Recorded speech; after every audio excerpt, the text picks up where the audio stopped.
চাঁপাইনবাবগঞ্জ সদর উপজেলার যাদবপুর গ্রামের বাসিন্দা পাঞ্চাশী মইজউদ্দিন চলতি বছর এনজিও থেকে ৫০,০০০ টাকা ঋণ নিয়ে ১০ কাঠা জমিতে পান চাষ করেন তিনি। কিন্তু ভরা মৌসুমেও আশানুরূপ দাম মিলছে না বলে দাবি তার। ৮০টি পাতা মিলে ১ পণ পান ধরা হয়। গত বছর ৭০ থেকে ৮০ টাকা পণ দরে যে পান বিক্রি করেছিলেন এবার তা নেমেছে ২০ টাকায়। বাড়ির পাশে একটা এনজিও ছিল, এনজিওর কাছ থেকে একটা টাকা লিখি নিয়ে ১০ কাঠা মাটিতে পান চাষ করতে গেছি। যে গতবার যে হারে পানের দাম ছিল ওই হিসাব করে আমরা আগাইতে লেগেছিল, তো দেখছি পানের বাজারও নয়, বেচতে পারি না আর চালাতে পারি না, এনজিওকে টাকাও দিতে পারি না। চাষিরা জানান গত বছর বড় আকারের ১ পণ পানির দাম ছিল ১৩০ থেকে ১৪০ টাকা। এবার তা বিক্রি হচ্ছে মাত্র ৩০ থেকে ৪০ টাকায়। আর মাঝারি আকারের ৭০ থেকে ৯০ টাকার পান বিক্রি হচ্ছে ১২ থেকে ১৫ টাকায়।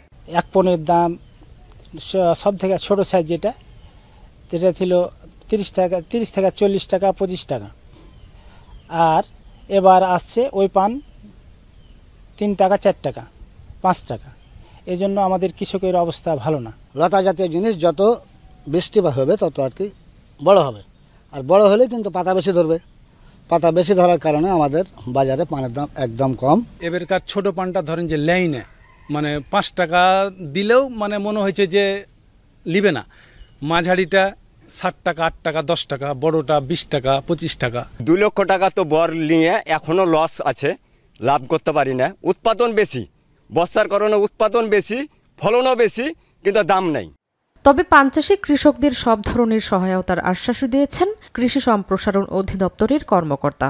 পান হারভেস্ট শুরু হয় তখন আসলে তুলনামূলকভাবেই কৃষক দেখা যায় যে আর ফলনটা যদি বেশি ভালো হয়, এবছর ৩.৫ থেকে ৪ টন করে ফলন হচ্ছে। সেই হিসাবে আশা করা যাচ্ছে যে কৃষকরা দাম কম পেলে যেহেতু ফলনটা ভালো সেহেতু তারা অর্থনৈতিকভাবে লাভবান হবে বলে আমি মনে করি। কৃষি বিভাগ বলছে জেলায় এবার গত বছরের চেয়ে পান চাষ কমেছে। গত বছর ১৭ হেক্টর জমিতে পান চাষ হয়েছিল, এবার তা কমে হয়েছে ১৫ হেক্টর। এখন চাঁপাইনবাবগঞ্জ।